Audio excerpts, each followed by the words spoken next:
आत्मीय स्वजनों, परमात्मा के इस मायामय संसार में कई बार ऐसे संजोग आते हैं कि हम बाहर से चाहे कितने भी समझदार होने का प्रयास करें, लेकिन भीतर से हम बिखरे हुए होते हैं, टूटे हुए होते हैं। परिस्थिति भी ऐसी है, घटना भी ऐसी है। शतायु पार करने वाले एक महापुरुष जब हमारे जीवन से विदाई ले, अपने अस्तित्व को समेट ले, तो कितनी वेदना होती है। और ये वेदना किसी एक व्यक्ति को या एक परिवार को नहीं, पूरे समाज को होती है, हजारों लोगों को होती है, क्योंकि वे हजारों लोगों ने इस महापुरुष के पास से अपने जीवन का मार्ग पाया है। They have derived light, they have derived inspiration, they have derived courage from this great existence, not just personality. जी हाँ, मैं पूज्य राम बापा की बात कर रहा हूं। मानव से महामानव बनने की यात्रा यह 20वीं और 21वीं सदी में यदि किसी को दर्शन करना हो तो वो पूज्य राम बापा के जीवन को देख ले। सामान्य जन्म से लेकर असामान्य मृत्यु तक एक विराट यात्रा, दिव्य यात्रा कैसी होती है। इंग्लिश में जिसको कहते हैं the life worth lived, meaningfully lived, ऐसे पूज्य राम बापा भारतीय संस्कृति के अनुसार जो 4 आश्रम हैं जीवन के, ब्रह्मचर्याश्रम, गृहस्थाश्रम, वानप्रस्थाश्रम और संन्यस्ताश्रम, ये चारों आश्रमों को संपूर्ण रूप से, योग्य रूप से जीकर दिखाया। Exemplary life. ब्रह्मचर्याश्रम में अभ्यास किया, माता पिता की सेवा की, समाज की सेवा की, गुरु की सेवा की, पूज्य हिरजी बापा की। गृहस्थाश्रमी बने तो अच्छी तरह से अपना गृहस्थाश्रम निभाया। संस्कारी संतानों के पिता बने, उनको भी जीवन में सही मार्ग दिखाया। Not just children but even grandchildren. वानप्रस्थी जब बने तो समाज को देने की शुरुआत की। आज पूरे यूके में, यूरोप में कितने मंदिर हैं जिनमें पूज्य राम बापा के द्वारा मूर्तियों का स्थापन किया गया। मंदिर बनाने की प्रेरणा दी गई, लोगों को हिम्मत नहीं थी तो खड़े रहे, डटे रहे साथ में। I am with you, we need to preserve culture in this land for our coming generations. इस विश्वास के साथ उनके साथ खड़े रहे, वानप्रस्थी बनकर। जैसे एक बड़ा सा पेड़ कितने लोगों को आश्रय देता है, ऐसे पूज्य राम बापा ने कितनों को आश्रय दिया। और संन्यस्ताश्रम 75 to 100, बहुत लोगों के तो भाग्य में भी नहीं होता। कौन जीता है इतनी लंबी आयु। पूज्य राम बापा जिए, गृहस्थी होकर भी बिल्कुल सन्यासी की तरह। और मैं साक्षी हूं, पूज्य राम बापा श्वेत वस्त्रधारी लेकिन सन्यासी।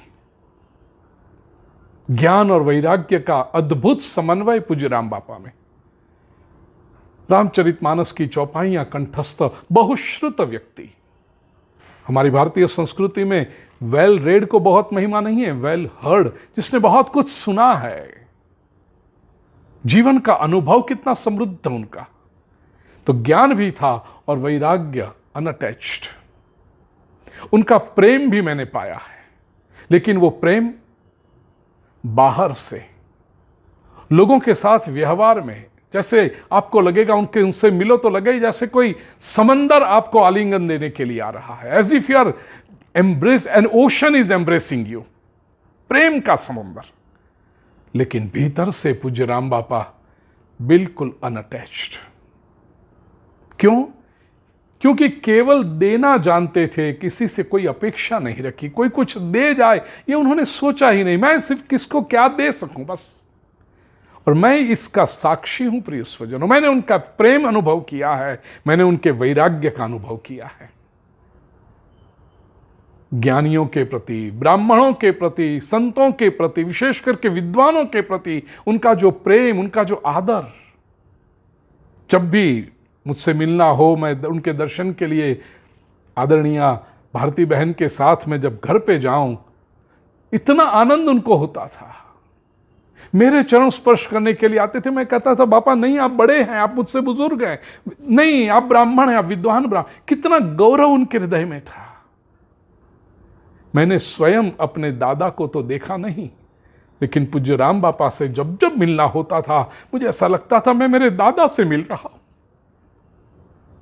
इतना प्रेम पाया है मैंने। फोन भी करे तो इतना आदर, और वह आत्मीयता इतनी। जब उनके जीवन पर पुस्तिका प्रकट हुई, मेरा लेख भेजने में कुछ देरी हुई, तो जैसे कोई छोटा बालक रूठ जाए, ऐसे रूठे हुए। और वो, लेकिन उनका जो रूठना था उनमें भी एक प्रेम और इतना असर कि दूसरे दिन मैंने वो आर्टिकल भेज दिया। मेरे कहने का आशय, प्रिय स्वजनों, इतना सुंदर जीवन जिया है पूज्य राम बापा ने। Hanuman was his lifeline, and ultimately he merged with Hanuman ji. मंगलवार का दिन मुझे भारती बहन ने बताया, जैसे यूं तो कोई बीमारी थी नहीं, लेकिन धीरे धीरे धीरे धीरे धीरे अपनी चेतना को अपने भीतर सिकुड़ते गए और ब्रह्मरंध्र से श्री हनुमत तत्व में विलीन हो गए। ऐसे पूज्य राम बापा की दिव्य चेतना को प्रणाम करते हुए और उनकी भव्य लेगेसी, उनकी दिव्य लेगेसी को मुझे पूरी श्रद्धा है कि पूज्य राम बापा के संस्कार लिए हुए, ऐसे तो सभी संतानों में दर्शन होते हैं, लेकिन विशेषतः आदरणीय भारती बहन ये सारे सत्कर्म की जो लेगेसी है, परंपरा है, वो सुचारू रूप से, समर्थ रूप से, और संतान का तो कार्य ही यही होता है, सम्यक तनोति इति संतान तनु विस्तारे। माता पिता ने जो संस्कार में प्रवृत्तियां शुरू की हैं उसको बढ़ाएं, उसका संवर्धन करें। मुझे श्रद्धा है आदरणीय भारती बहन ये संस्कार की समृद्धि को और आगे ले जाएगी। पुनश्च आप सभी के अंतःकरण में पूज्य राम बापा के प्रति जो श्रद्धा है उसको प्रणाम करते हुए, और परमात्मा तो ऐसे जीवों की, ऐसी चेतनाओं की प्रतीक्षा करते हैं, प्रभु भी प्रसन्न होंगे। पूज्य राम बापा के आशीर्वाद हम सभी पर निरंतर बने रहें, यही सद्भावना के साथ। यत्र योगेश्वरः कृष्णो यत्र पार्थो धनुर्धरः तत्र श्रीर्विजयो भूतिर्ध्रुवा नीतिर्मतिर्मम।